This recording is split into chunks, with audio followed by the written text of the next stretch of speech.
우리 느헤미야 9장에서 이제 52일 만에 성벽을 재건한 그들이 모여서 하나님 앞에 죄를 고백하고 또 하나님을 찬양하는, 또 하나님의 은혜를 간증하는 그런 모습을 보았습니다. 정말 하나님은 어떤 하나님이냐? 부르시고 인도하시고 또 채워주시고 변함없는 은혜를 베푸시는 하나님이시다는 것을 고백하는 모습을 어제 보았죠. 자, 그리고 그들은 하나님의 은혜를 체험할 뿐만 아니라 이제는 우리가 어떤 일이 있어도 하나님 앞에 약속을 지키고 살겠노라 하고 결심을 하게 됩니다. 그리고 결심한 것을 도장을 딱 찍습니다.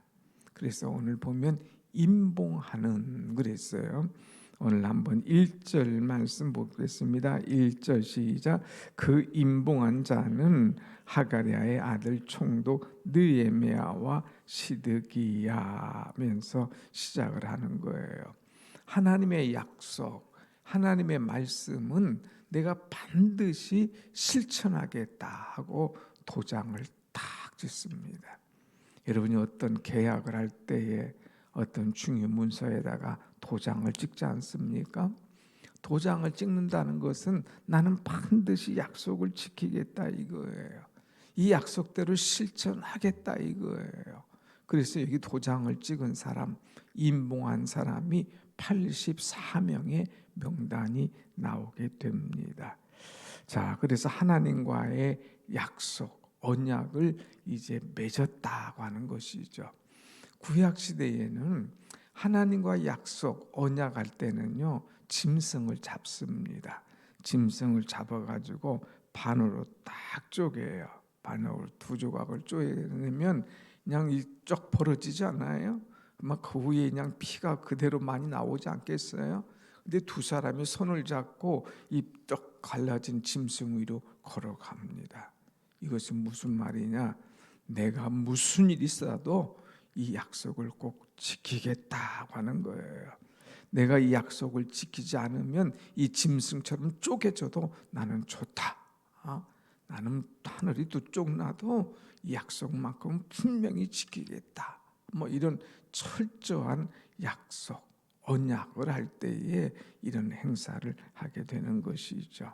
그래서 하나님 앞에서 이 약속만큼은 내가 분명하게 실천하겠다 하면서 도장을 찍습니다. 여기 인봉했다고 그랬어요. 근데 가장 먼저 사인한 사람이 누구냐? 느헤미야입니다. 느헤미야는 자기 이름 없이 모든 것 다 해놓고 자기 이름은 항상 없었어요. 보이지 않게 일했어요. 그런데 여기만큼 사인하는 데는 내가 먼저 하겠다. 내가 먼저 철저하게 이거 지키겠다 하면서 이 리더로서의 이 모습을 딱 보여주는 것을 볼 수가 있습니다. 그런데 오늘 여기서 1절부터 27절까지 84명이 나와서 사인을 했는데, 임봉을 했는데 그 내용은 어떤 것이냐 하는 거예요. 그 내용이 네 가지입니다. 첫째는 29절 말씀, 29절 한번 같이 봅시다. 29절 시작. 다 그들의 형제 귀족들을 따라 저주로 맹세하기를 우리가 하나님의 종 모세를 통하여 주신 하나님의 율법을 따라 우리 주 여호와의 모든 계명과 규례와 율례를 지켜 행하여 그랬어요. 이 말씀은 하나님의 말씀대로 우리가 지키고 하나님의 말씀을 철저하게 순종하겠노라 하는 이런 약속, 결심을 보여주는 것을 우리는 볼 수가 있습니다. 죄라고 하는 것은 하나님의 목표를 벗어난 것, 이것을 바로 죄라고 얘기한다고 그랬잖아요. 그런데 우리는 하나님께서 우리에게 주신 목표, 그것을 벗어나지 않고 하나님과의 약속, 이것은 무슨 일이 있어도 철저하게 지키겠다. 특별히 하나님의 말씀, 이 율법은 우리가 놓치지 않고 지키겠다고 하면서 이렇게 약속을 합니다. 특별히 약속하는데 조금 문장이 재미있는 것이 뭐냐면 앞줄 보면 다 그들의 형제 귀족들을 따라 저주로 맹세하기를 그랬어요. 하나님의 약속을 지키겠다 맹세하기를 하면 되는데 그 앞에다가 저주로 맹세하기를 했어요. 이것은 무슨 표현이냐? 이 약속을 지키지 않으면, 이것을 우리가 철저하게 하나님의 약속을 지키지 않으면 우린 저주받아도 좋다 하는 약속, 그 맹세를 하는 거예요. 이만큼 철저하게 우리는 철저하게 하나님의 약속을 지키겠다. 지키지 않으면 우리는 저주받아도 좋다. 이런 표현으로 저주로 맹세하기를 이렇게 표현하는 것을 볼 수가 있습니다. 하나님의 약속 맹세한 것 반드시 지키겠다고 하는 그런 사인이죠. 두 번째, 그들이 하나님 앞에 이 약속한 사인한 이 임봉하는 것은 뭐냐? 오늘 30절 말씀이에요. 30절 다 같이 시작. 우리의 딸들을 이 땅 백성에게 주지 아니하고 우리의 아들들을 위하여 그들의 딸들을 데려오지 아니하며 그랬어요. 이 말은 우리의 가정을 거룩하게 지키겠다고 하는 거예요. 우리의 가정을 잘 은혜로 이제 순수한 신앙의 혈통으로 지켜가겠다고 하는 거죠. 그래서 우리의 딸을 이방 백성에게, 우리의 아들들을 위하여 그 이방인의 이 딸들을 데려오지 않겠다고 하는 그런 약속이 있죠. 여기서 이방인 그러면은 이제 다른 나라 사람들과 결혼하는 것, 이것이 문제냐, 이방인과 혼인하지 말라고 하는 것이냐 하는 것인데, 그게 아니라 신앙이 없는 이방인, 그러니까 이방신을 믿는 사람들과 결혼하는 것, 이거를 금하겠다고 하는 거예요. 우리나라 아닌 다른 사람도 신앙이 얼마나 좋은 사람들 많습니까? 그것이 문제가 아니라 우리나라 안에서도 신앙이 없는 사람, 신앙이 없는 이런 사람들과 결혼하지 않겠다고 철저하게 이야기하는 것을 우리는 볼 수가 있습니다. 아직 결혼 안 한 사람, 또 여러분의 자녀들 결혼 문제만큼에 있어서는 철저하게 신앙인과 결혼할 수 있도록 우리는 해야 됩니다. 당시 이방 사람들이, 이스라엘 사람들이 왜 이 이야기를 하느냐? 이방인들과 결혼을, 자녀 결혼을 허락을 해요. 왜 허락을 하냐? 철저하게 자식들의 출세 때문에, 가문 때문에. 그래서 저 집과 결혼하면 우리 집이 가문이 바뀌어, 저 아들과 결혼하면 내가 출세의 가도를 따를 수가 있어. 그러면서 출세를 위해서 가문 때문에 모든 신앙 다 버리고 결혼하는 것을 볼 수가 있습니다. 그래서 이제 믿지 않는 사람임에도 불구하고 결혼해서 그 가정이 완전히 뒤집어지는 그런 모습을 보지요. 삼손, 이방인과 결혼하면서 눈이 빠지고 그냥 완전 죽게 되는 그런 모습. 솔로몬, 그 하나님의 신앙의 명문 가정인데 이방 여인들 이것들 다 데려오다가 막판에 이제 참 실패하는 그런 모습. 아합, 이세벨을 데리고 오면서 얼마나 힘든 그런 세월을 보내게 됩니까? 그러니까 이방 것들과 이방 사람들과 이방 자녀들과 결혼하게 되는 것, 이거 큰 이 어려움 중에 하나임을 우리는 볼 수가 있어요. 그러니까 이제 우리는 이런 것들 철저하게 지켜야 됩니다. 제 아무리 믿음이 좋은 사람이라 할지라도 자녀 결혼 잘못시키면 한순간에 무너지는 거예요.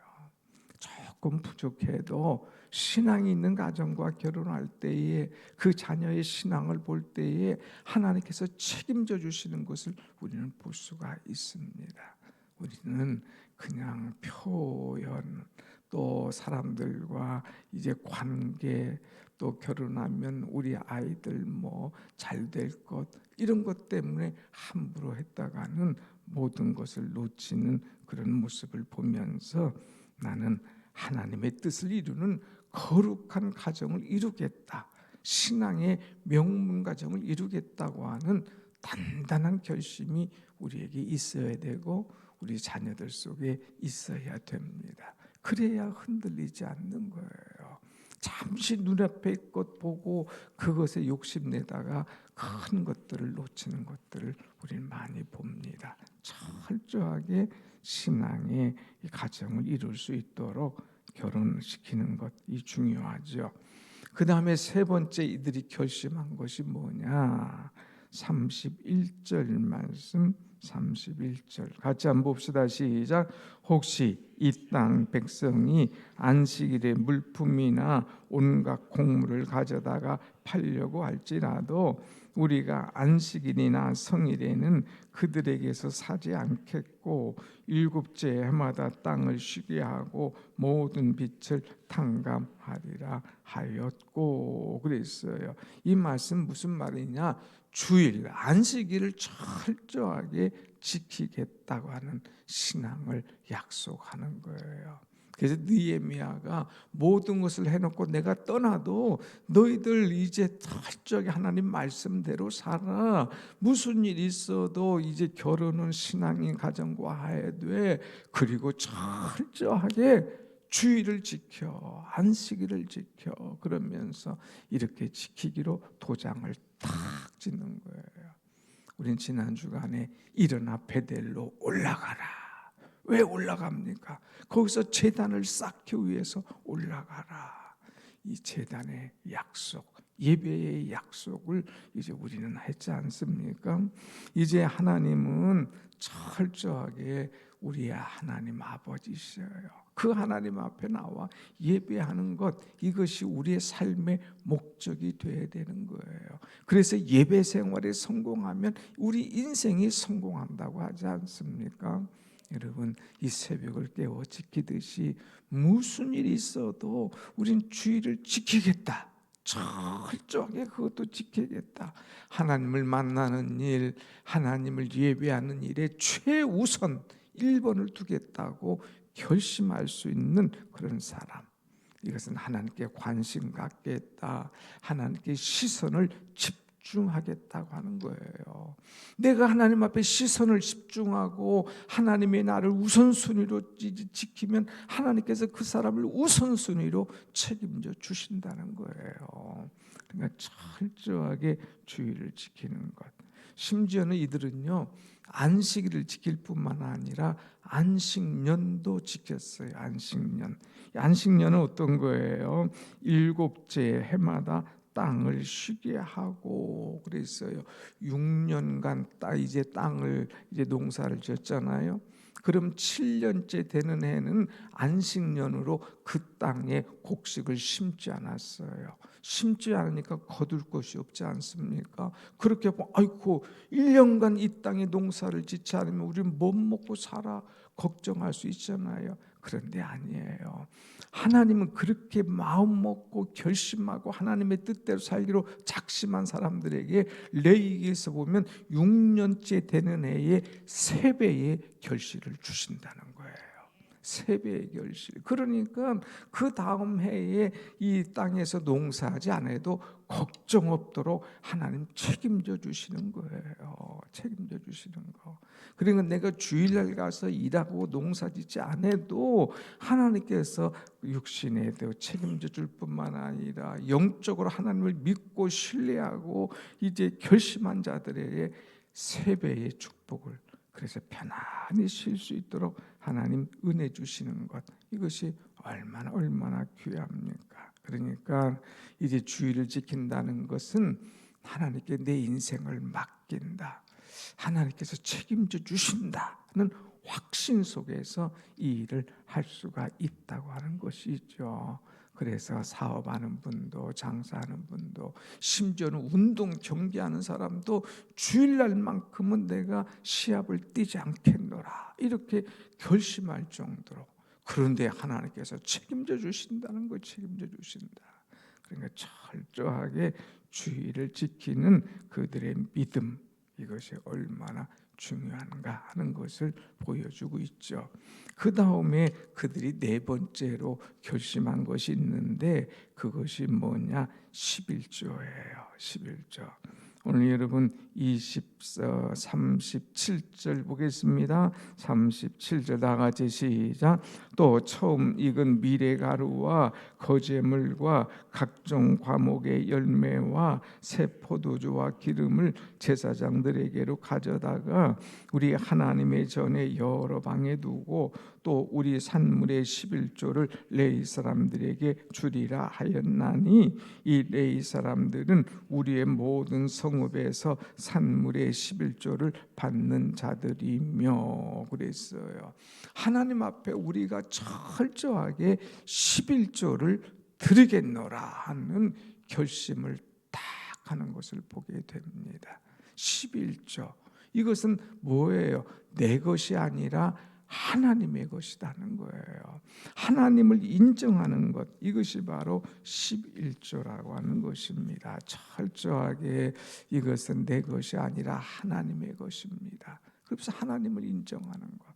그래서 하나님을 인정하는데 가장 먼저 뭐부터 드리냐? 11조부터 드리는 거예요. 그래서 이 35절에 보면 토지 소산의 첫 열매, 36절에도 가축의 처음 난 것, 또 37절은 땅에 익은 처음 밀의 가축, 또 이제 거제물, 각종 과목의 열매, 새 포도주와 기름, 이런 것들 처음에 것은 철저하게 구별해서 하나님 앞에 드리겠다고 하는 약속을 하는 것이죠.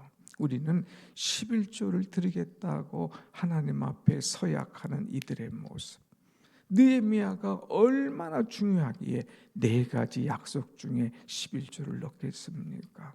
말씀을 지키겠다, 가정을 지키겠다, 또한 난 주의를 지키겠다, 그리고 나는 하나님 앞에 철저하게 11조를 드리겠다, 여기에 서약을 하자 이거예요. 그래서 느헤미야부터 또 84명이 다 거기에 서약을 하고 지키는 것을 보게 됩니다. 사랑하는 여러분, 하나님께 복 달라고 말하지 말고 하나님께서 약속하신 것을 먼저 지켜라 이거예요. 너희들은 다 내게로 돌아오라.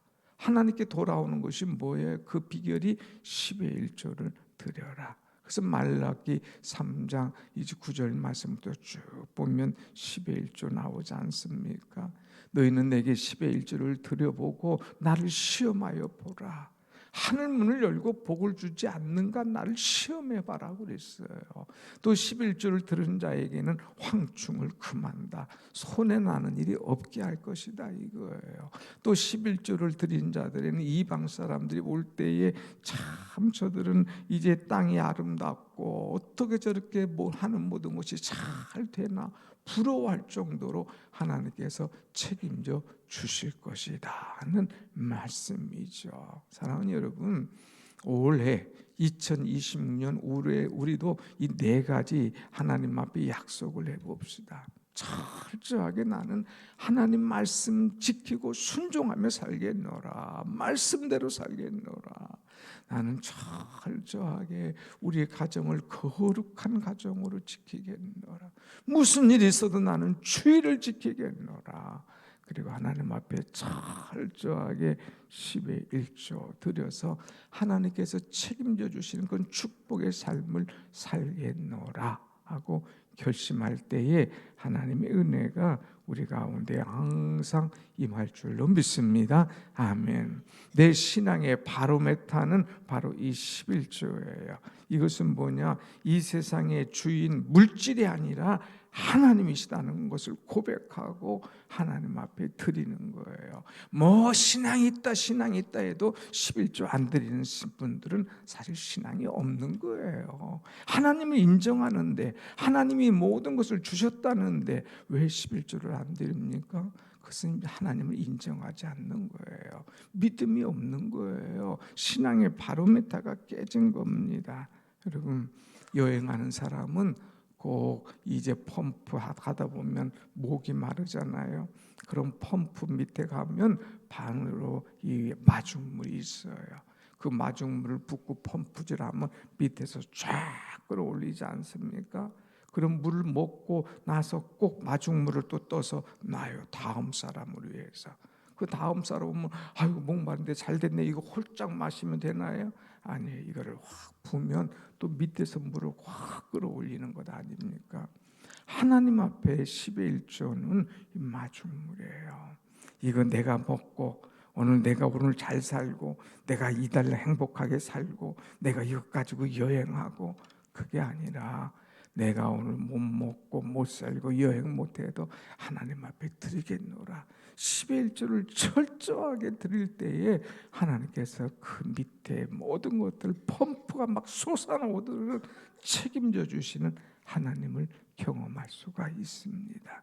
오늘 여러분, 네 가지 이들이 하나님 앞에 약속한 것, 서약한 것, 이 말씀이 나의 말씀이다 하고 철저하게 지킴으로 말미암아 하나님께서 주신 은혜와 복을 받는 우리 모두가 되기를 간절히 축원합니다. 아멘. 기도하십시다.